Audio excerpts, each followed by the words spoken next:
In today's newsletter, as the Home Office unveils a stricter approach to illegal immigration, Daniel Trilling offers an alternative perspective. Good morning. Last night, the Home Office released footage of men being escorted from a bus onto a deportation flight. This unprecedented move marks the Labour government as the first to publicly share such material. This follows Sunday's release of videos depicting immigration raids targeting undocumented workers. Ministers concurrently announced the repatriation of nearly 19,000 individuals, encompassing rejected asylum seekers, foreign criminals, and other immigration offenders since the election. The Labour government asserts a positive narrative. The visual content, however, presents a stark reality, and that is precisely the intention. Labour is aggressively countering reform and conservative immigration policies by projecting an equally firm stance. In addition to the videos, they've launched Facebook advertisements mimicking reform's signature turquoise color scheme and distributed leaflets styled like tabloid newspapers, boldly proclaiming, "Labour is tackling illegal immigration." The message is undeniably clear. The hostile environment remains. The crucial question is whether this message will resonate with voters and whether it genuinely reflects an effective approach to improving the immigration and asylum system. For this newsletter, I interviewed Daniel Trilling, a journalist specializing in immigration and the Home Office, and author of Lights in the Distance, Exile and Refuge at the Borders of Europe, to analyze this strategy's efficacy and explore potential alternatives. Here are the headlines. *** Trump tariffs.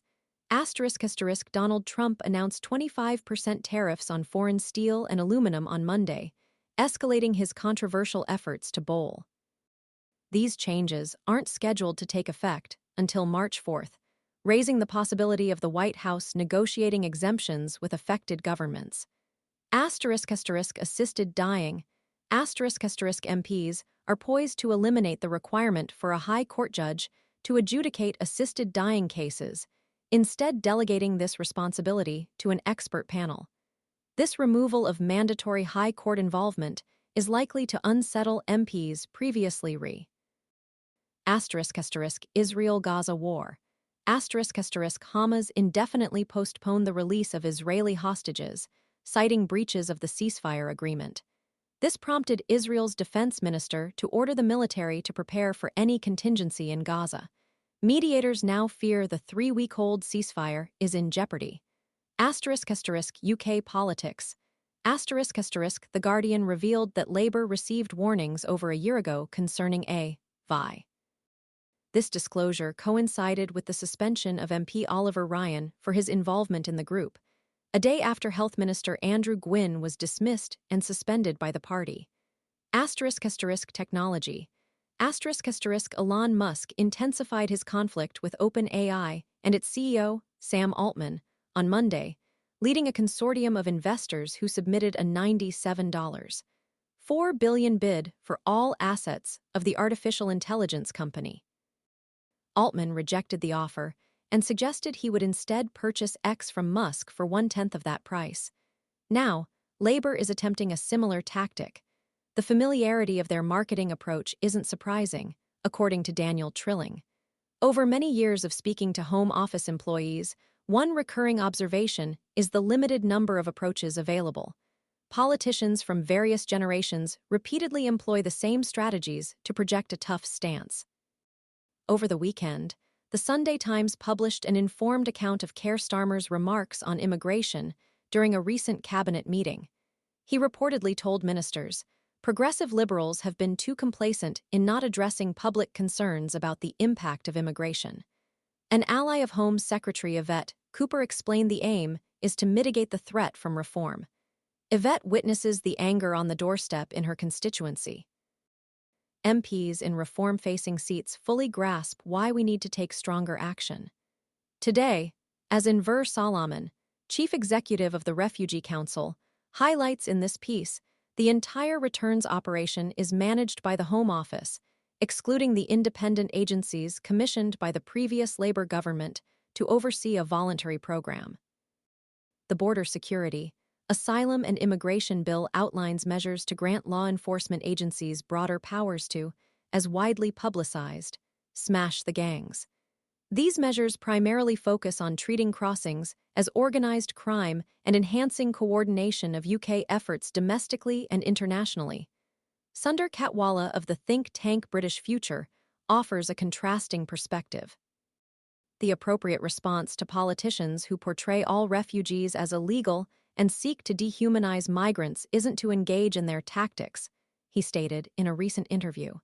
It's to proudly showcase our integration success, celebrate our values, and emphasize the importance of a shared community. Sign up to First Edition with winter's bleakness persisting. Consider indulging in Michael Hogan's recommendations for exceptional TV spin-offs.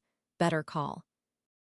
Nemo alien enthusiasts will appreciate Daniel Lavell's captivating feature on the mysterious saga of the best UFO photo ever taken.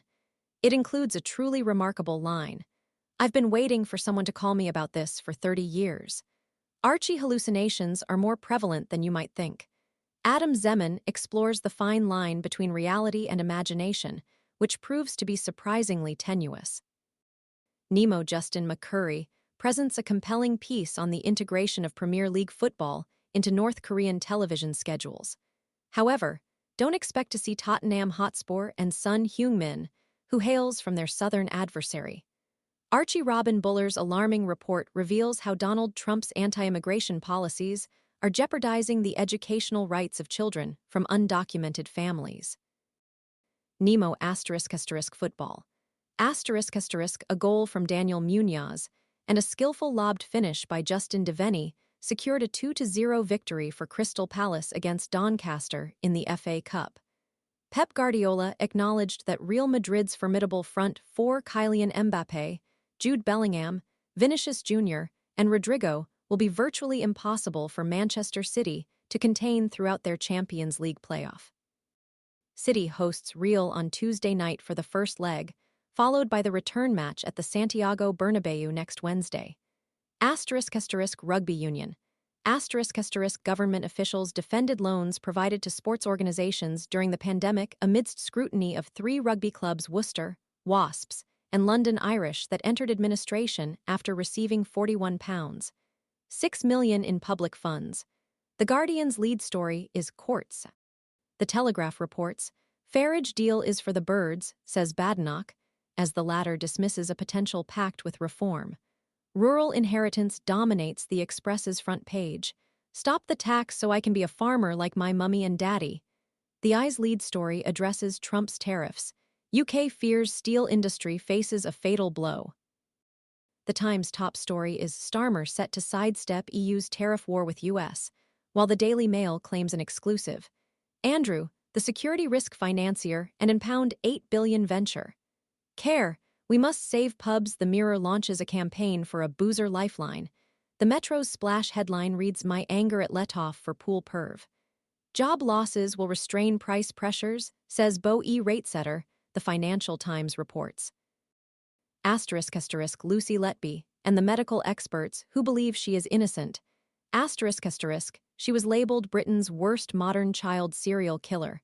So why are medical experts questioning the safety of her conviction? Josh Halliday and Felicity Lawrence report. A bit of good news. Sundus Abdi was initially captivated by the digital perfection of her phone camera, but her perspective shifted upon discovering old family. These images, more than mere snapshots, conveyed stories of resilience, migration, and home. Inspired, she embraced film photography, appreciating its deliberate pace. With only 36 shots per roll, each photo became a thoughtful act, not an instant, curated post. The imperfections of film, the blurriness, overexposure, scratches imbued memories with a vibrant sense of life. Now, Abdi captures moments for herself, not for social validation. Each developed print becomes a rediscovery, a tangible connection to the past. Sign up here for a weekly roundup of the upside, sent to you every Sunday. Quick crossword, cryptic crossword, wordaply.